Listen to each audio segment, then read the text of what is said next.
20,000 ton gold होता था। आज अमेरिका के पास लगभग 8200 टन गोल्ड है। लेकिन अभी जो शेयर बाजार जो है आप पिछले एक साल से देखें कुछ नहीं हुआ है, उसमें -6% पे है।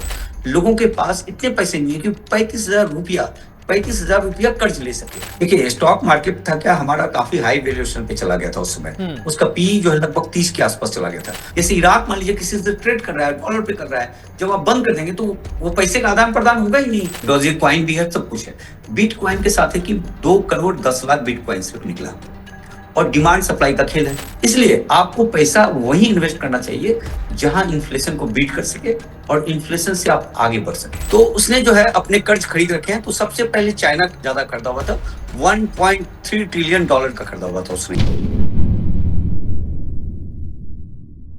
नमस्कार, एफएम न्यूज देख रहे हैं आप। मैं हूं आपके साथ विशाल कालरा। सोने और चांदी के दाम रिकॉर्ड तोड़ रहे हैं, ये बात तो हम पिछले कई दिनों से कर रहे हैं, लेकिन अब एक नई बात आज आपके सामने रख रहे हैं। और यह बात किसने कही है? यह बात कही है दुनिया के बेस्ट सेलिंग ऑथर ने, दुनिया के उन चुनिंदा लेखकों में से एक रॉबर्ट कियोसाकी, जिनकी किताब है रिच डैड पुअर डैड। वो ट्वीट करके कह रहे हैं कि वर्ल्ड हिस्ट्री में, दुनिया के इतिहास में इतना बड़ा क्रैश, इतना बड़ा आर्थिक संकट कभी नहीं आया होगा जो अब आने वाला है, और वो इसी साल आएगा।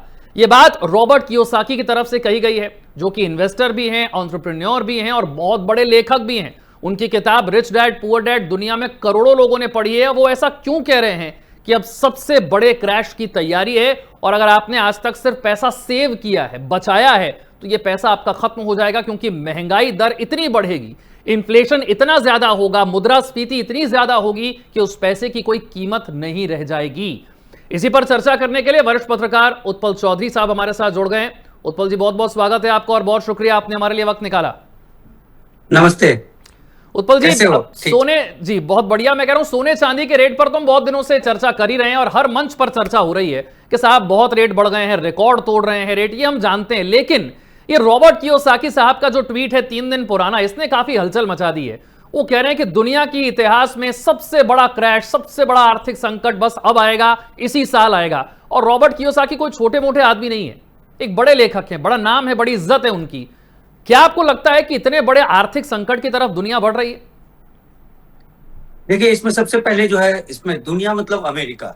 अमेरिका का अगर इकोनॉमिक क्राइसिस होगा तो फिर पूरी दुनिया पर उसका असर देखा जाएगा। देखिए अमेरिका का जो जीडीपी है वो लगभग $32 ट्रिलियन का है, और उसका जो कर्ज है वो 124% ऑफ जीडीपी है। मतलब वो लगभग जो है 36 लाख करोड़ के आसपास का हो जाता है। तो इसमें यह होता है कि रेनहार्ट का एक फॉर्मूला है कि अगर 90% से ऊपर इकोनॉमी को जाता है, अगर कर्ज जाता है तो वहां स्लो डाउन शुरू हो जाता है, और अगर 110 के ऊपर जाता है तो बड़ी मुश्किल हो जाती है उस कंट्री के लिए। तो यहाँ अमेरिका हो गया है 124%। अब अमेरिका जो बॉन्ड जारी करता है, जो आप लोग देखते होंगे कि बॉन्ड है, बॉन्ड बेसिकली वो कर्ज होता है जो कंट्री अलग अलग खरीदती है उससे। तो उसने जो है अपने कर्ज खरीद रखे हैं। तो सबसे पहले चाइना ज्यादा खरीदा हुआ था, $1.3 ट्रिलियन का खरीदा हुआ था उसने। उसके बाद से जापान था नंबर 2 पे, $1.1 ट्रिलियन। इसके बाद से चाइना जो है वो लगातार बेच रहा है उसके जो है बॉन्ड को। और इस समय जिस तरीके का सिचुएशन हो गया है, जो टैरिफ ने जो नुकसान किया है अमेरिका को, खासकर क्या हो गया कि टैरिफ से जो है वहां इन्फ्लेशन बढ़ने लगा। इन्फ्लेशन का टारगेट रखा गया 2%, लेकिन वो पहुंच गया 3%। तो फिर क्या हुआ कि नौकरियां घटने लगी। नौकरी घटने लगी तो फेड ने जो है उसमें इंटरेस्ट रेट को कट किया ताकि नौकरियों को बचाया जा सके। लेकिन उसके चक्कर में क्या होता है कि वो इकोनॉमी फिर धीरे धीरे स्लो डाउन हो जाता है। और अमेरिका का जिस तरह से जो डॉलर इंडेक्स है वो कमजोर होता जा रहा है दुनिया के तमाम करेंसियों के एवज में, और उसके पास कोई रास्ता सूझ नहीं रहा है। आप इसको देख लीजिए कि उसका जो जीडीपी इस बार का था, इस 6 महीने का, उसमें से आप जो ये 4 जो बड़ी कंपनियां हैं चिप वाली, उसका अगर निकाल देते हैं पैसे को, तो फिर 0.1% की बढ़ोतरी है। और देखिए चाइना जो है उस पर जो है प्रहार किया है। चाइना ने ये रूल ला दिया कि 14 नैनोमीटर से नीचे जो भी चिप बनता है उसके लिए, अगर उसमें आपने चाइना के सामान का इस्तेमाल किया रेयर अर्थ का, तो आपको परमिशन लेना पड़ेगा। और 92% रेयर अर्थ पे जो है चाइना का कब्जा है। तो इस तरीके से जो अमेरिका जो है अभी पूरी तरीके से फंसा हुआ है। अगर आप उसके सोयाबीन को देखें तो एक भी दाना उसने चाइना ने नहीं खरीदा, जबकि 1,10,000 करोड़ के आसपास का सोयाबीन खरीदा था। तो किसानों की हालत बड़ी खराब है वहां पे। और इन्फ्लेशन जिस तरीके से बढ़ रहा है वहां पे लोगों के पास ये पैसे नहीं है। एक कैलकुलेशन आया था कि 37% लोगों के पास इतने पैसे नहीं है कि 35,000 रुपया 35,000 रुपया कर्ज ले सके। तो अमेरिका बिल्कुल पूरी तरीके से फंसा हुआ है। और दूसरी बात है कि जब इसमें इस साल जो है उसको $9 ट्रिलियन जो है, जैसे कि आप अगर आपने लिया हुआ है जो बॉन्ड लिया हुआ है, तो बॉन्ड तो फिर आप मैच्योर होगा तो आप पैसे लोगे, तो $9 ट्रिलियन जो है उसको देना है। और जो है इस समय मार्च में ये हुआ था कि इसका कोई लिवाल नहीं था लेने वाला बॉन्ड का, 28% का ड्रॉप देखा गया था उसमें।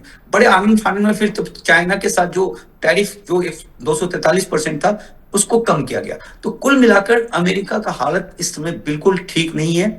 और दूसरी बात कि उसके शेयर बाजार में जो जबरदस्त तेजी आई हुई है वो जो है 224% ऑफ जीडीपी हो गया है। जबकि वॉरेन बफेट का फॉर्मूला है कि अगर आप 110 के ऊपर जाते हो तो वो काफी खतरनाक हो जाता है। तो वहां का शेयर बाजार भी बहुत खतरनाक पोजीशन पे है और वहां के शेयर बाजार में 70% लोग पैसे इन्वेस्ट करते हैं। तो वो अगर क्रैश होता है तो ऑटोमेटिक अमेरिका पे यानी कि रॉबर्ट कियोसाकी साहब की बात में दम है, और वो ये जो प्रिडिक्ट कर रहे हैं कि सबसे बड़ा आर्थिक संकट दुनिया का इतिहास में अब तक जो नहीं आया होगा वो इसी साल आएगा।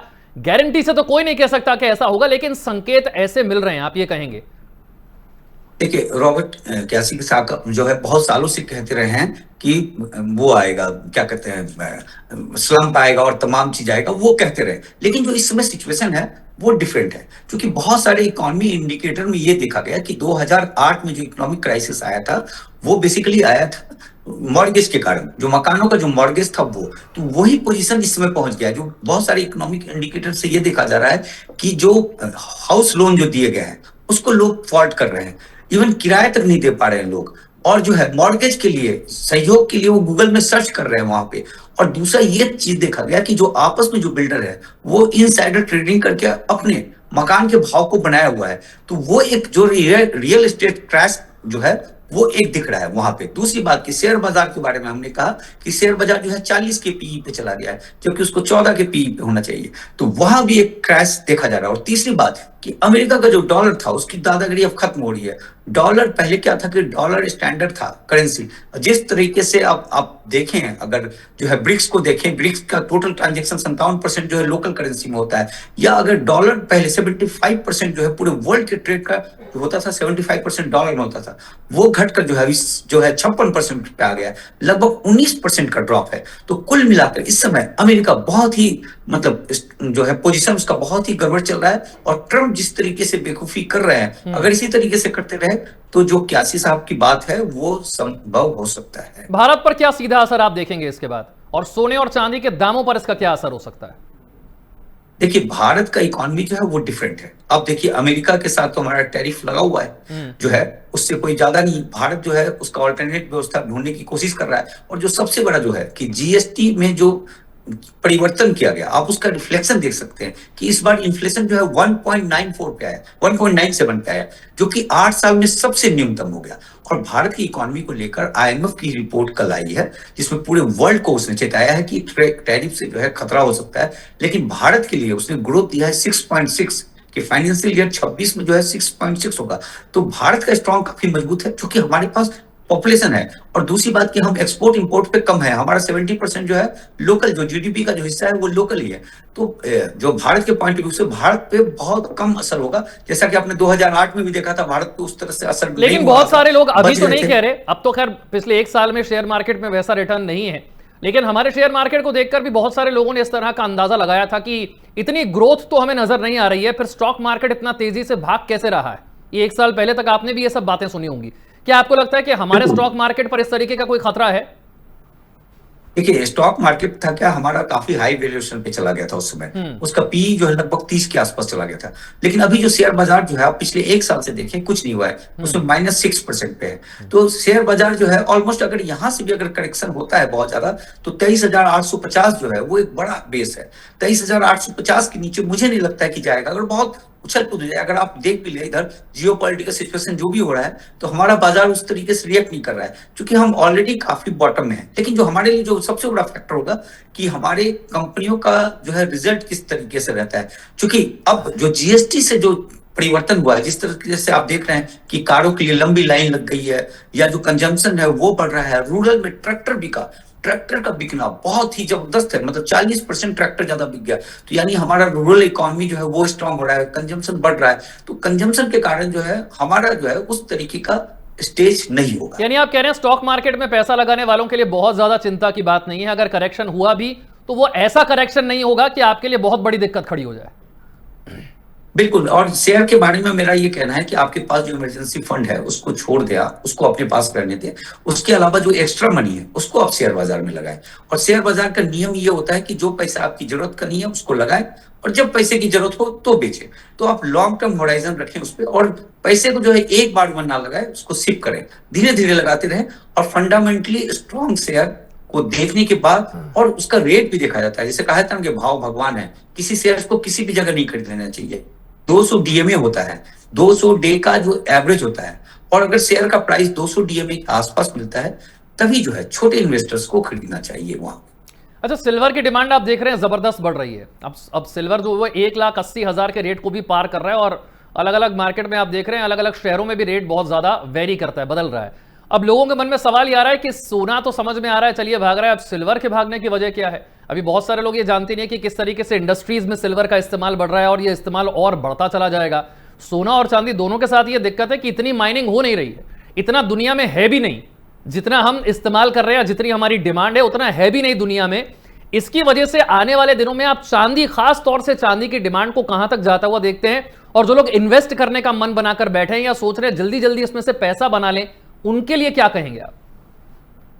देखिए, चांदी में देखिए $48 जो है वो 1980 में आया था, आर्टिफिशियल तेजी लाई गई थी लेकिन आ गया था।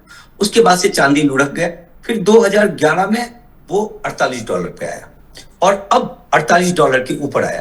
तो कब वाला शेप बन गया, कप एंड जो बोला जाता है हैंडल जो है वो इंडिकेटर बन गया। तो यहां से जो चांदी में 70% का डीप है, तो 70% की तेजी यहां से देखी जा रही है। अब चांदी पे तेजी आ क्यों गई? इसके लिए जो सबसे पहली बात है कि चांदी पे था कि चांदी का प्रोडक्शन कम है। हमारे पास जो है 17,40,000 टन मैट्रिक टन चांदी है टोटल, और उसमें से जो है 50% जो है वो इंडस्ट्री के इस्तेमाल पे होता है। क्योंकि आपको देखिएगा जो क्रूज मिसाइल जो हम सोचते हैं, क्रूज मिसाइल में 15 किलो चांदी लगता है एक क्रूज मिसाइल पे। तो इस तरह से इंडस्ट्री प्रोडक्शन पे बहुत जबरदस्त लगने लगा। अब रेयर अर्थ पे क्या है कि देखिए चाइना का बोलबाला है पूरी तरीके से, 92% प्रोसेसिंग में, 70% जो है वो उस पर बोलबाला है। और चांदी भी जो है इंडस्ट्री में बड़ा रोल कर रहा है। तो इसको लेकर चांदी में चाइना का नहीं है, लेकिन चाइना चांदी में जबरदस्त खरीदारी होने लगी, रशिया, चाइना और अमेरिका द्वारा। अब क्या हो गया, जब ये खरीदारी होने लगी तो उसमें फिर धड़कन आया चांदी में। और जो है उसके बाद से लोग जो है, जो उसमें 3 वेल्स होते हैं, एक बड़े इन्वेस्टर्स होते हैं, एक जो होते हैं ETF वाले होते हैं, और एक जो है जो इन्वेस्ट करते हैं सिक्कों पे, बार पे, उस पे। तो जो बड़े वेल्स हैं, जो 100-100 किलो वाला जो बार खरीदते हैं, उनमें जमकर खरीदारी देखी गई। तो उसके बाद से क्या हो गया, चांदी को ये देखते हुए कि शॉर्ट कर देते थे लोग कि 48 पे गया था, 2011 में भी लॉट आया था, अभी गया है तो लॉट आएगा उस प्राइस से, तो लोगों ने शॉर्ट कर दिया। तो शॉर्ट स्क्वीज हो गया। शॉर्ट स्क्वीज में ये हो गया कि जो स्पॉट प्राइस है वो 51 पे है, लेकिन अगर आप देखेंगे कि फ्यूचर प्राइस वो 48 पे है, तो वो गैप हो गया। अब ये शॉर्ट करने के कारण जो है आपको चांदी लेकर देना पड़ेगा, क्योंकि आपने शॉर्ट किया है, तो वो चांदी मिल नहीं रहा है। तो इस समय जो शॉर्ट वाला जो लीज पे जो दिया गया था, वो 30% पे इस समय इंटरेस्ट चल रहा है। जैसे आपके पास चांदी है तो 30% आपसे ब्याज देकर वो चांदी लेकर जाकर शॉर्ट को कवर करेगा। तो ये पोजीशन हो गया है। तो अभी बड़ा जबरदस्त शॉर्ट स्क्वीज हो गया है, और चांदी पे जो पहले इंडस्ट्री में जो 30% का डिमांड था वो बढ़कर 70% चला गया है। तो इसके कारण चांदी में डिमांड बना रहेगा। हालांकि उसमें एक चीज और देखा जाता है कि चांदी को जो है वो सेंट्रल बैंक नहीं खरीद रहे हैं, रशिया के अलावा कोई बाकी सेंट्रल बैंक नहीं खरीद रहे हैं। तो चांदी में एक करेक्शन जरूर आएगा, लेकिन लंबे समय के लिए। मतलब ये कहा जा रहा है कि चांदी का दौर जो है अगले 2-3-4 साल तक रहने वाला है। और जिस तो रॉबर्ट कियोसाकी के ट्वीट की मैं बात कर रहा था, उसमें ट्वीट में वो अंत में यही लिखते हैं कि सिल्वर और इथेरियम क्रिप्टो करेंसी की वो बात करते हैं, और वो कहते हैं कि इन 2 चीजों में पैसा लगाइए, यहां पर खूब पैसा बनेगा, इंडस्ट्री में इसकी डिमांड बढ़ेगी। मैं खैर इथेरियम पर और क्रिप्टो पर तो बाद में आऊंगा, मैं सोने पर आता हूं पहले। गोल्ड की डिमांड, खासतौर से जो सेंट्रल बैंक जिस तरीके से खरीदारी कर रहे हैं, अब तो सोशल मीडिया पर तरह तरह की अफवाहें भी चलती हैं, और बहुत सारे लोगों का कहना है कि बड़े भारी रिसेशन का ये संकेत है, सेंट्रल बैंक सोना खरीद के रख रहे हैं। कुछ लोगों का कहना है नहीं साहब, डॉलर कमजोर हो रहा है, हम डॉलर स्टैंडर्ड की बजाय फिर एक बार गोल्ड स्टैंडर्ड की तरफ बढ़ रहे हैं। इसे थोड़ा समझाइए कि सोने के दाम कहां तक जा सकते हैं। और फिर मेरा सवाल वही होगा, एक आम आदमी जो सोना खरीदना चाहता है अभी या उसमें इन्वेस्ट करना चाहता है, उसके लिए सलाह क्या है? अब वो ले, क्योंकि ज्यादातर मिडिल क्लास के लिए तो बजट से अब बाहर हो गया सोना। देखिए सोना पे ना हम आपको लेके चलेंगे 1944 पे। हैम्पशायर पे एक बैठक होती है जो है ब्रेटन वुड बैठक। उसमें उसमें ये तय किया गया कि वर्ल्ड के लिए एक करेंसी होना चाहिए। तो जो है उसके लिए डॉलर को फिक्स किया गया और बोला कि $1 दीजिएगा तो 35 ट्राई आउंस आपको गोल्ड मिल जाएगा। तो चल पड़ा। उसके 71 में जब देखा गया कि भाई डॉलर का कीमत गिर चुका है, तो फिर लोगों ने जो है विड्रॉ करने लगे, क्योंकि पैसे लेकर आने लगे और उतना गोल्ड मांगने लगा। तो अमेरिका के पास एक समय जो है 20,000 टन गोल्ड होता था। आज अमेरिका के पास लगभग 8200 टन गोल्ड है। तो उसके बाद से निक्सन ने उसको खत्म किया और निक्सन इफेक्ट कराया, फिर डॉलर शुरू हो गया। अब इसके बाद क्या किया, डॉलर की दादागिरी चलने लगी, क्योंकि सारा ट्रेड जो है डॉलर पे होता था।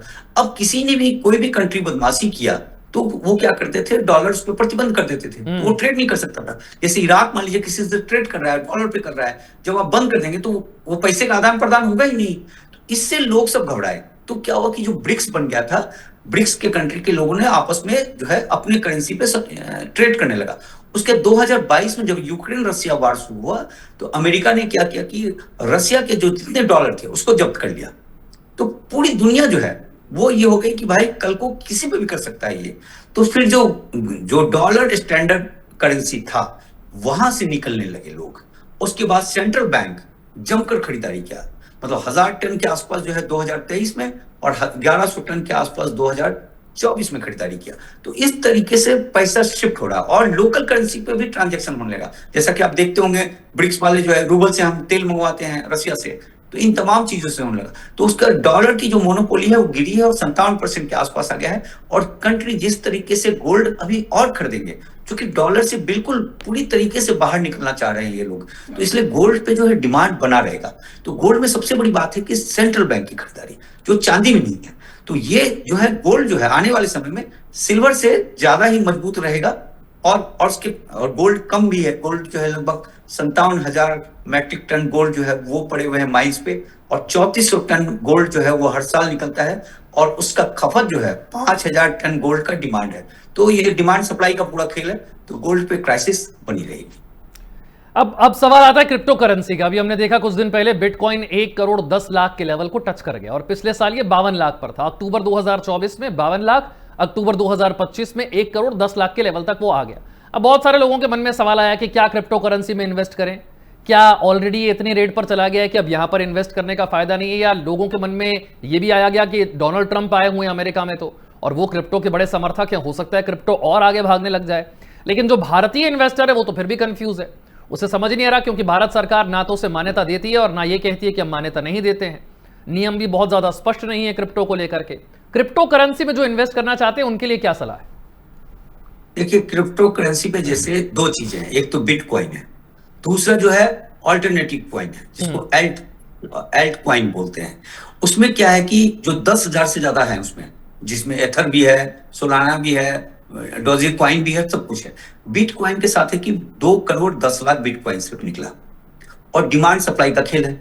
लोग चूंकि बढ़ रहा है, खरीद रहे हैं, बेच रहे हैं, खरीद रहे हैं, बेच रहे हैं, तो वो कीमत बनी हुई है। लेकिन जो बाकी जो कॉइन है उसका कोई बेस है नहीं, वो कभी भी मिंट कर देते हैं। कुछ भी जो है आप कोई फिक्स नहीं रखा है कि बिटकॉइन 2 करोड़ 10 लाख के बाद आ नहीं सकता।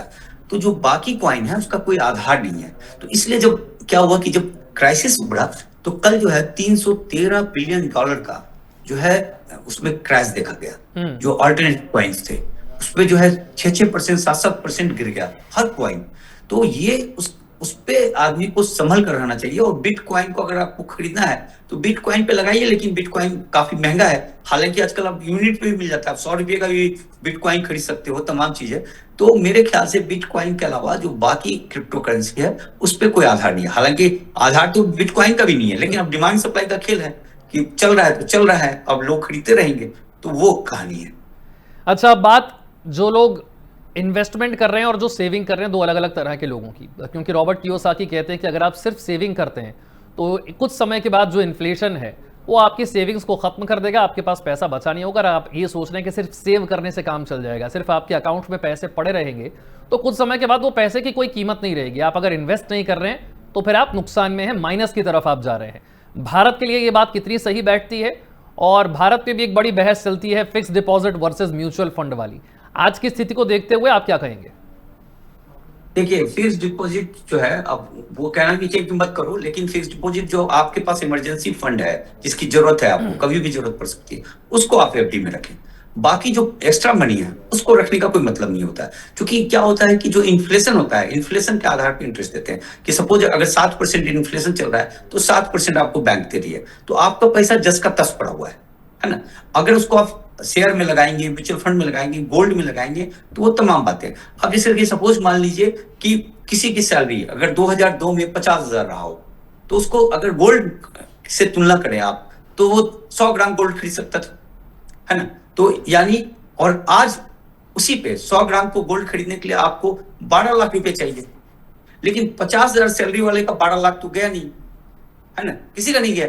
तो आप एक तरीके से देखें तो गोल्ड की तुलना में आप कुछ भी, आप अपनी भी सैलरी को जोड़ के देख ले, जो आपने शुरुआत किया होगा कैरियर का, वहां उसको गोल्ड में कन्वर्ट करें, और आज तो सब लोग माइनस में, सब लोग माइनस में। तो पैसा सिर्फ जो है, ये जो नोट वाली जो करेंसी है, वो सिर्फ बढ़ता हुआ आपको कागजों में दिखता है। हकीकत में आप जो है पीछे जा रहे हो, हकीकत में आप गरीब हो रहे हो एक तरीके से देखो तो, उस पॉइंट ऑफ व्यू से। इसलिए आपको पैसा वहीं इन्वेस्ट करना चाहिए जहां इन्फ्लेशन को बीट कर सके और इन्फ्लेशन से आप आगे बढ़ सके। तो वो पैसा जो है, बट नेचुरल सी बात है कि म्यूचुअल फंड होगा, गोल्ड होगा, सिल्वर होगा, तमाम चीजों पे रहेगा वो। बहुत बहुत शुक्रिया उत्पल चौधरी जी हमारे साथ जुड़ने के लिए, और दिवाली से पहले इन्वेस्टमेंट और सेविंग को लेकर इस मास्टर क्लास के लिए हमारे दर्शकों के लिए बहुत शुक्रिया आपका।